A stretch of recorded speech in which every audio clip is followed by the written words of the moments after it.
Tany's point of view. Huwag ang anak ko, maawa ka. Naluluha akong sambit habang hawak ni Atin ang aking buhok na para bang nakasabunot ito sa akin. Akala mo siguro malaya ka na, no? Nakangising talong nito. Napasulip ako sa anak ko na mahimbing na natutulog sa kama. Narito kami sa isang abandonadong bahay. Dito ko dinala ng kanyang mga tauhan nang dukutin ako nito sa condo unit na ibinigay sa akin ni Apollo. Dito na rin ako nanganak. Hindi ko maiwasang di matakot dahil kay Athena. Kaya nga sabi ko noon parang pamilyar siya sa akin dahil siya ang babaeng sinusunod ni Chavez. Mga hangal ang kanilang kaluluwa. Mahal mo ba ang baby mo? Tila nang iinis pa na tanong ni Athena na siyang kinatango ko na lamang habang humihikbi. Then sundin mo ang pinag-uutos ko. Gagamitin pa kita para patayin sila. At basta na lamang ako nitong binitawan kaya napasalampak ako ng tuluyan sa sahig. Pagkapang ako naglakad patungo sa kama, ngulit di pa man ako nakakalapit nang biglang naapakan ni Athena ang daliri ko sa mga kamay. Malakas akong napasigaw ngulit pinigilan ko pa rin wag mapalakas ng sobra dahil ayoko magising ang anak ko. Masakit? Kulang pa yan sa gagawin ko sa'yo kapag hindi mo ako sinunod at mas worse, baka anak mo pa ang magdusa. Para na tong nababaliw na sobra. Bakas na bakas sa boses at mukha nito ang galit. Hindi ko alam kung parusa ba sa akin to ng langit. Akala ko tapos na ang paghihirap ko. Akala ko magiging masaya na kami ng mga anak ko. Pangako, susundin ko lahat ng inuutos mo. Huwag mo nang sasaktan ng anak ko. Kahit ano, gamitin mo ko para magigande, ayos lang. Pagmamakaawa ko. Umalis naman to sa pagkakaapak sa aking daliri at tumawa ng malakas. Yan ang gusto ko sa'yo. Marunong ka magmakaawa. Dapat mong tuparin ang sinabi mo para wala nang masasaktan pa. Bukod kina Melody at Apollo, pati na rin ang mga anak nila. Bigla namang bumukas ang pintuan ng kwarto at pumasok doon si Melvin. Hindi man lang ako nagawang tingnan ito sa halip, dumiretso to kay Athena at kaagad na humalik. Hindi ko lubos maisip na kaya ko makita ni Melvin na nasa ganitong sitwasyon. Hindi man lang to makaramdam ng awa, lalo na sa anak namin. Ang akala ko noon, sobrang swerte ko na ako ang pinili niya pero nasa huli talaga ang pagsisisi. Ang masamang tao ay mananatili talagang masamang tao para lang mailigtas ang kanyang sarili. Narinig kong siya rin ang dahilan kaya nakalabas si Athena ng kulungan. He used my father's wealth, I am sure of it. Anong balita sa trabaho, honey? Tanong ni Athena habang unti-unti nitong tinatanggal ang suot nitong damit. It's good. Meron na silang date para sa kanilang upcoming wedding. Wow, that's good news. Dahil sa hard work mo, may reward ka sa akin ngayon.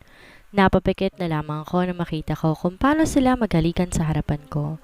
Habang yakap-yakap ko ang aking anak, rinig na rinig ko ang ungol nilang dalawa. Halos hindi na sila nahiya sa kanyang ginagawa at sobra akong nagagalit dahil sa kawalang hiyaan ni Melvin. Hindi dapat nila masira ang wedding. Kailangan kong gumawa ng paraan dahil ayokong dumating sa puntong may pagsisisihan pa ako sa bandang huli. Kailangan ko lang din ang mag-ingat. Kinahapunan, inutusan ako ni Athena magluto ng makakain sa dinner dahil may darating daw siyang bisita. Hindi ko alam kung bakit mas pinili nilang dito sa abandonadong bahay magtago. Marami silang pera kung tutuusin pagkatapos dito pa sila tatanggap ng bisita. Nang matapos ako magkain, saktong dumating ang kanilang bisita. Kagad akong napakunot ng noo dahil parang pamilyar sa akin ang mukha ng lalaki. Nakita ko na ito noon, ngunit hindi ko nga lang matandaan kung saan. Ano bang tinatayo mo dyan? Umalis ka na.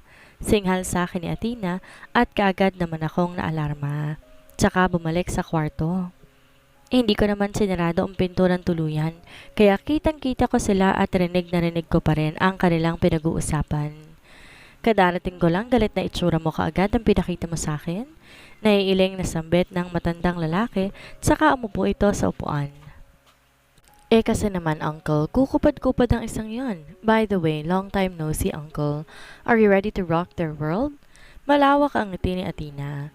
Of course, basta titiyakin natin na masisira sila. Pero baka pwede mo nang ipabalato sa akin ang melody na yon. 60 million din ang nawala sa akin, ngunit kahit isang beses, hindi ko man lang siya natikman. Tila naglalaway pa ang matandang lalaki. Napasinghap ako at nanlaki ang aking mga mata dahil sa narinig. Naalala ko na kung sino siya. Siya si Mr. Bonavista, ang lalaking nakabili kay Melody sa auksyon. Basta ba pagkatapos mong pagsawaan, pwede na siyang patayin, papayag ako. Oo naman, talagang pagsasawaan ko lang naman ang kanyang katawan. I can't wait. Nasusuka ako sa itsura ng matandang to. Halos kasing edad na to ng ama ni Melody, ngunit kung umasta, tila isang binata pa. Mga walang kaluluwang katimonyohan ng mga ito. But for now, pagtsagaan mo muna ang babae sa kwartong yon. Sabay tingin ni Athena sa gawi ko kaya mabilis ako nagtago. Napatakip ako sa aking bibig. Hindi pwede. Ayoko. Ayoko lang maranasan ang malaimpyernong naranasan ko kay Chavez. Wow, I like it. She the daughter of Mr. Guerrero, right? Sabay nilaan nito ang ibabang labi. Yes, she is. But be careful. 2 linggo pa lang simula ng mga anak siya at di pa siya pwedeng mamatay dahil kailangan ko pa siya sa plano ko. Tumango naman ang matandang lalaki at nagsimula na silang kumain. May nilagay pa si Athena na gamot sa kanilang mga baso na parabang white powder. Hindi ako sigurado pero para itong droga. Sinarado ko ang pintuan at hinarang ko isang cabinet upang dito makapasok. Yakap-yakap ko ang aking anak habang pinapadede ko ito at damang-dama ko ang takot sa buong pagkatao ko. Yes, it's gonna help me. Oh God, please send someone, please. Naluluha ko pang pagdarasal. Ilang oras lang nakalipas na marinig ko ang malakas na pagkatok sa pintuan at pagtulak ng pinto. Umiyak ang anak ko dahil sa gulat at naroon ang matandang lalaki habang tumatawa ito. Mabilis kong nilapag ang anak kong umiiyak at kinuha ang flower vase upang gawing panangga. Huwag ang lalapit, sigaw ko. Lalaban ako. Lalaban ako para sa anak ko. Come on, pasasarapin mo naman ang gabi ko. Mabilis tong lumapit sa akin at sinangga ang hawak kong flower vase, saka iyon itinapon. Anong tingin mo sa akin? Mahina? At malakas ako nitong sinampal at pilit na hinahalikan sa leeg. Nagulat na lamang din ako nang bigla akong may marinig na kalabog na bumagsak si Mr. Bonavista. Napaawang na lamang ang labi ko na makita ko si Melvin may hawak na baril. Pinukpok niya ng baril si Mr. Bonavista sa bato. Patahanin mo na ang bata, ako nang bahala dito. Walang buhay nitong sambit. Dali-dali kong kinuha ang anak ko. At pinanood ko si Melvin na hinuhubaran ang matandang lalaki tsaka ipinahiga sa kama. Nagtataka ko siyang tiningnan. He will not remember anything that happened tonight. Pagising niya, dapat nasa tabi ka niya at kung kaya mong nakahubad, igawin mo para isipin niyang may nangyari sa inyong dalawa. Hindi ako nagsalita. Tanging pagtango lamang ginawa ko. Nakita ko pa siyang tumingin sa anak namin bago to tuluyang tumalikod. Ngunit hindi pa man nakakarating ng pinto ay nagsalita ulit si Melvin. What's her name? Ilang segundo bago ko nakasagot. Tamira. I still named our daughter base sa napag-usapan namin noon. Nakita kong yumuko si Melvin sa tumango. Ingatan mo siya sa abot na makakaya mo. Patawad? Makahulugan itong sambit bago tuluyang lumabas ng silid habang ako ay naiwang tulala dahil sa nangyari. Melody's point of view. Ngayong araw ang itinakda para sa aming wedding ni Apollo. Kahit malaki na ang tiyan ko, hindi pa rin natinag si Apollo para hindi ituloy ngayon. Dahil ayaw niyang kasabay niya ikakasal si Alas. Loko-loko talaga ang lalaking yon. Habang nakatingin ako sa malaking salamin, hindi mawala sa akin ang malawak ng ngiti sa aking labi. Himasimas ko ang aking tiyan dahil kitang-kita na rin ang aking baby bump. Ako na lang ang narito sa dressmaking room at nagulat pa ako nang biglang bumukas ang pinto at naroon si Apollo. What are you doing here? Kunot noong tanong nito. You are so gorgeous, love, he said instead, answering my question. I saw his mesmerizing eyes while looking at me. Lumapit siya sa akin at agad hinapit ang aking bewang. Bawal ka rito, love. Bawal pa tayong magkita. Natatawa kung saan, ngunit nanatili tong nakatitig sa aking mga mata. Ganon din naman eh. Magkikita pa rin naman tayo. Ikakasal pa rin naman tayo. I just want to check something. Nagulat ako nang bigla niyang iangat ang suot kong gown at naramdaman ko ang kamay niya sa aking gitnang bahagi. Mabilis ko siyang hinampas sa braso. Don't ruin my gown. Di na ako nakapagsalita pa nang bigla niya akong buhatin patungo sa ibabaw ng lamesa. Hinalikan ako ni Apollo sa aking labi. Napasinghap ako nang bigla niyang kagatin ang aking labi, dahilan kung kaya't napasinghap ako, at tuluyan niyang naipasok ang kanyang dila sa loob ng bibig ko. Naramdaman ko pa ang haba, pagbaba ng kanyang mga kamay patungo sa aking malusog na dibdib, dahilan kaya napaimpit ako ng ungol. Tumigil siya sandali at nakatitig siya sa akin habang kapwa kami habol ng hininga. I will not ruin your gown and makeup, but do you want to continue? Sumilay ang nakakalokong ngiti sa kanyang labi. Hinampas kong muli ang braso niya habang ako ay nakabusangot. Muli, hinalikan ako ni Apollo. Nang itaas niyang muli ang aking gown, sunod-sunod niyang ibinaba ang aking underwear. Nakakabaliw talaga kapag ang mga kamay niya ay lumalapat sa masiselang parte ng aking katawan. Halos sabay kaming napalingon sa may pintuan nang may marinig kaming kumatok. Marsh, 5 minutes na lang magsa-start ang seremonyal. Baka akalain ng groom hindi ka darating. Boses iyon ni Wincy. Same spot lang ang wedding venue at hotel na tinutuluyan namin para less hassle sa biyahe. Nagkatinginan kaming muli ni Apollo at parang nakaramdam ako ng hiya dahil sa aming ginawa. Sige, lalabas na ako. Tapusin ko lang tong makeup ko. Pautal-utal kong tugon. Ibinalik naman muli ni Apollo ang aking underwear. See you later, love. Don't remember say I do in front of the priest. I love you. He gave me a kiss on my forehead before leaving the makeup room. Naramdaman ko ang pagkakalagkit sa pagitan ng hita ko. Talagang hindi pa rin makapagpigil si Apollo. Muli kong inayos ang aking sarili at lumabas ng makeup room na parang walang nangyari. Napakaganda mo. Perfect na perfect. Tili ni Wincy nang makalabas ako. Salamat, Bex. Kinakabahan ka ba? Kaagad na tanong ni Shane habang nakangiti. Medyo na parang may butterfly sa bituka ko. Natatawa kaming tatlo sa aking sinabi. Nagtungo kami sa entrance ng wedding venue habang nasa tabi ko si Daddy. I am so happy for you, anak. Finally, your dream is now happening. Magkakaroon ka na ng buo at masayang pamilya. Mahal na mahal kita. Sambit ni Daddy, saka ko nito hinalikan sa noo. Pinipigilan kong hindi maiyak pero talagang sobrang saya ko ngayon. Salamat po, Daddy. Thank you for being a mother, father, and best buddy to me. Mahal na mahal ko rin po kayo pati na ang mga apo ninyo. This is it. My happily ever after. Nang bumukas ang pintuan ng wedding entrance, ay malamyos na musikang sumalubong sa amin. Lahat ng mga taong narito yun lamang na pinakamalalapit sa buhay namin. Ang mga taong nakasama namin sa hirap at ginhawa. Lahat sila nakatingin sa akin habang ako'y nakangiti sa kanila at naglalakad sa gitna ng aisle. Nang tingnan ko ang unahan ng gitna, naroon si Apollo, sobrang lawak ng ngiti. Nakita ko inabutan to ni Epifanio ng tissue dahil naluluha na ito. Ang daming nangyari. Sa aming pagsasama, ngulit eto kami at magiging isa pa rin. Mangako ng pag-ibig sa harap ng Diyos.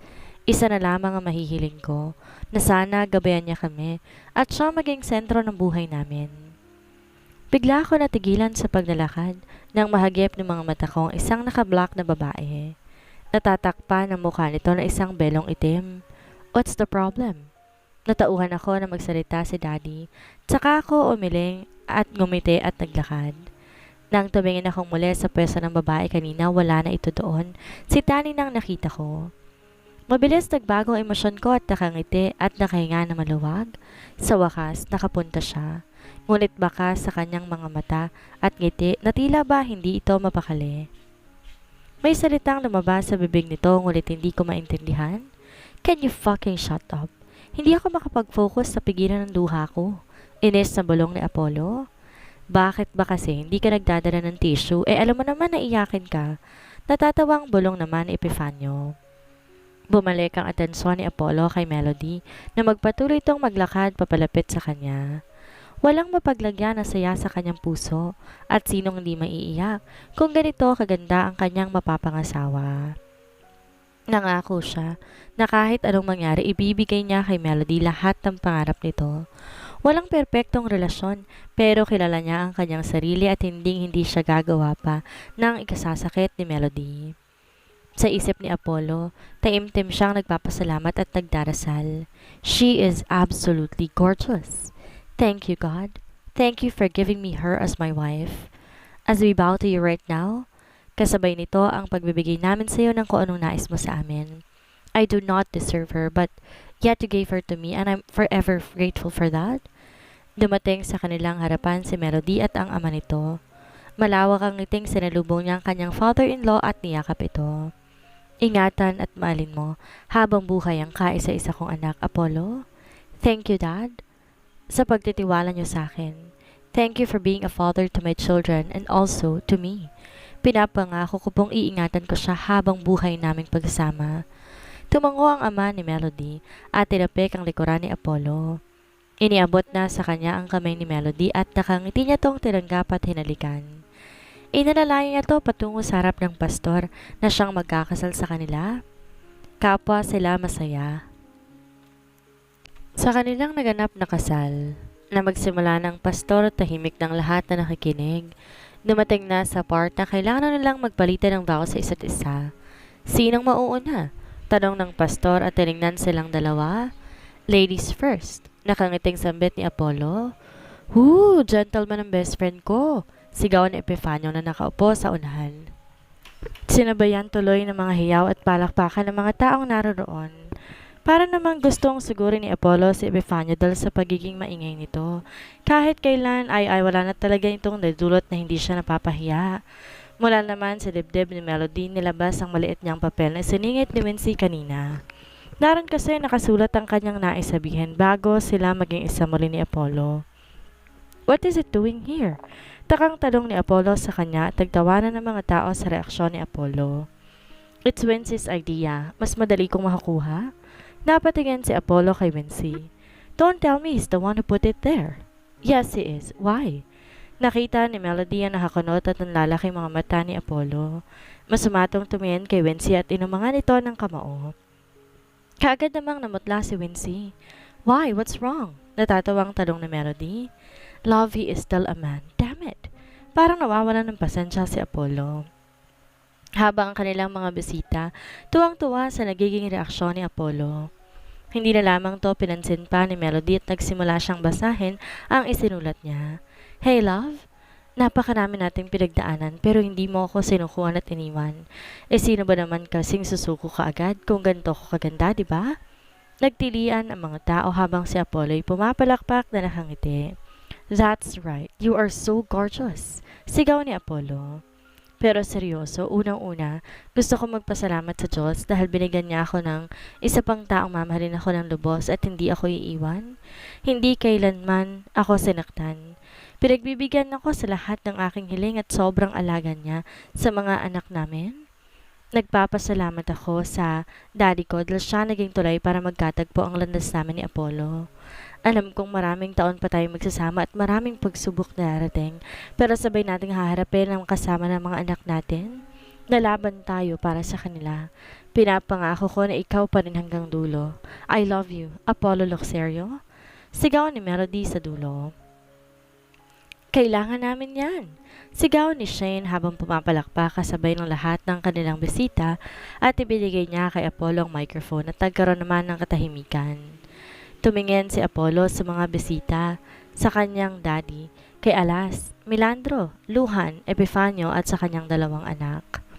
Huminga siya na malalim bago magsalita dahil pinipilit niya ang hindi maluha. Go on, love, pag-cheer sa kanya ni Melody. Well, I don't want to cry, but hell yeah, I'm starting to cry as fuck. Nagtawanan ng kanilang mga bisita. Wala naman masyadong sasabihin. You and I know we love each other. I can give my life to you because you are my life. I promise also to love you until my last breath.